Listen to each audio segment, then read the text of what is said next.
Welcome to Yakety Mag, guys. So if you'd like to use lures like this to catch bass like this, without using equipment like this, then ZFF might be a good fit for you. Let's go do some fishing and I'll explain what I mean.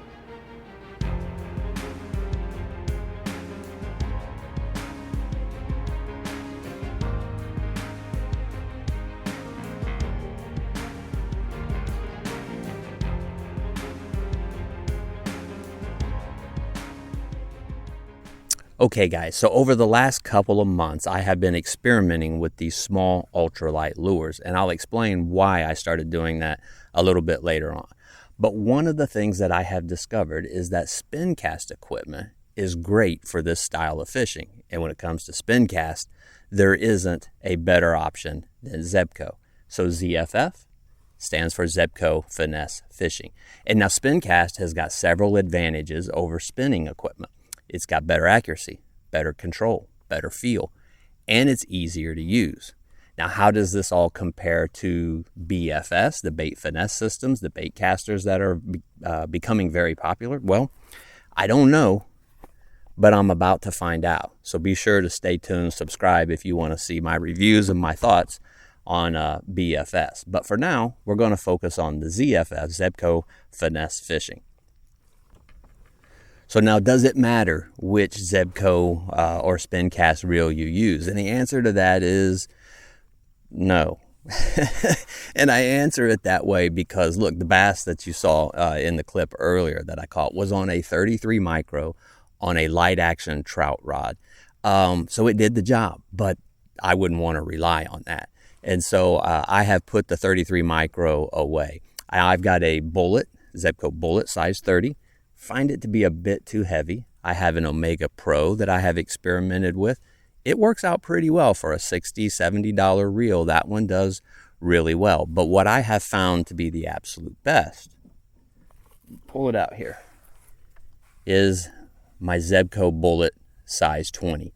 This is perfect for this style of fishing. And I have paired it with a Daiwa medium light action rod. Now I had tried the light action, but what I like about the medium is that it's got a little bit more backbone. So what I find is that my accuracy goes from a zone about like this to a zone about like this. And it's got really good feel on it as well. This was like a $50 or $60 one-piece rod from Academy. All right, so let's talk about its casting. I've got a 32nd ounce weight on here, and the lure weighs next to nothing. So this is extremely light. But I'll rear back here and let it go. All right, that was a nice cast. I would say we're talking about 20 to 25 yards with that small of a weight. Absolutely fantastic, and I could rip it and not have to worry about a backlash of any kind. So that is really, that's really good for that light of a lure. Let's do it again. All right, that might have been 3 or 4 yards further even. So with a spin cast, you don't have to worry about anything. You can just rear back, let it go, and you're not going to get the backlashing. You're not going to get all that sort of stuff that I anticipate is going to happen with that BFS reel that I've got. Now let's see if we can catch ourselves a fish. Okay, the one thing I will say about this ultralight fishing is that because the weight in the lures are so light, it's very important to keep a watch on that line. Now, I just had a little bite over here. I could tell it was a panfish. Panfish tend to try to yank a bait. They try to come out and grab a bait real quick and then yank on it. A bass will suck it in. And so it's actually easier to detect a panfish bite than it is a bass bite. And so it's important for you to watch the line. That was definitely a panfish. I'm going to see if I can go back and get him to do it again.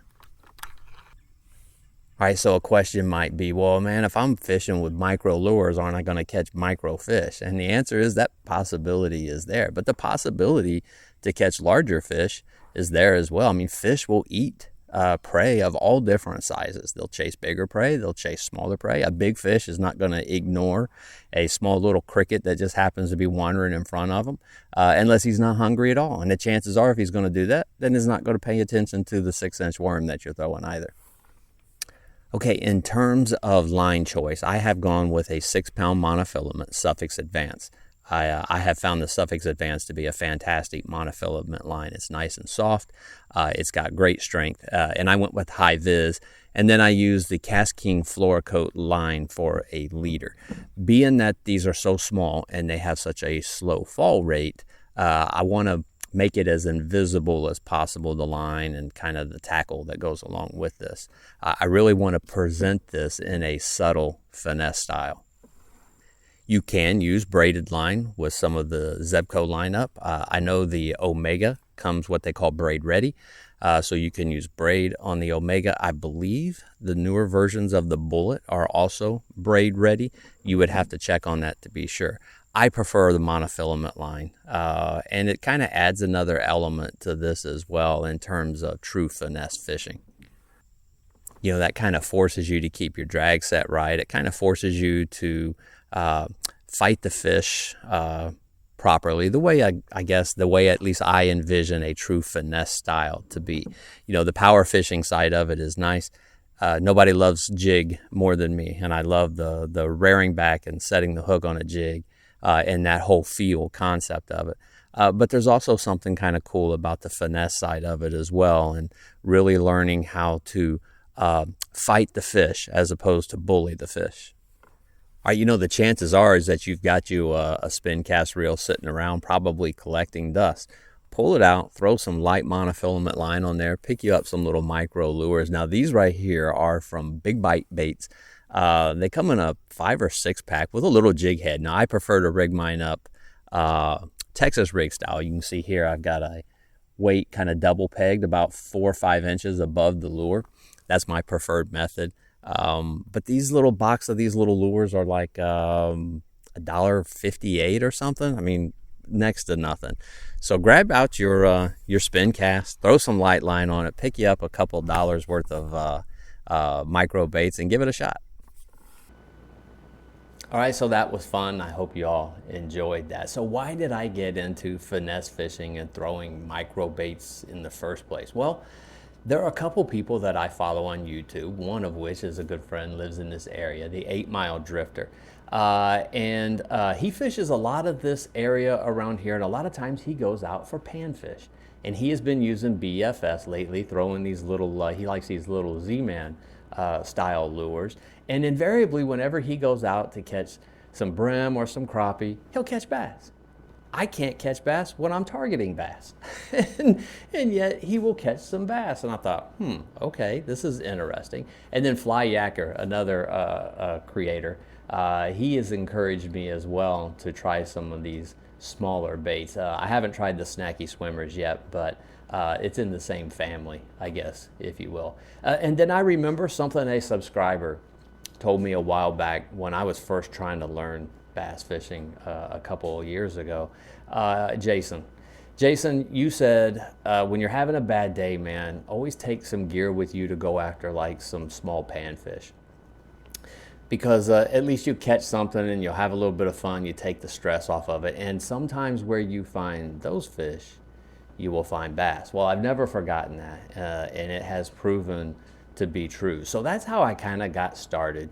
I'm like, okay, well, if I'm going out and I'm having a kind of a rough day, micro baits are not what I start with, right? I'm going to start with topwater toads or flukes, and I'm going to throw jigs. Those are the style of baits that I'm going to throw. But if I'm not making anything happen, then I'm going to have this set up with me, and I'm going to throw some of these little micro baits. And if I catch some bluegill, or I catch a crappie or something, or a little warmouth or something along those lines, then great, then so be it. At least I won't feel like a complete loser by not catching any bass at all. So that's really what got started for me, and I'm having fun with it. And I'm telling you, the spin cast reels do a fantastic job. Now, as I showed you, I've got a BFS. I'm going to rig it up. I'm going to compare it, and I'm going to share that with you guys to see what kind of a difference it makes. I'm excited to be able to do that.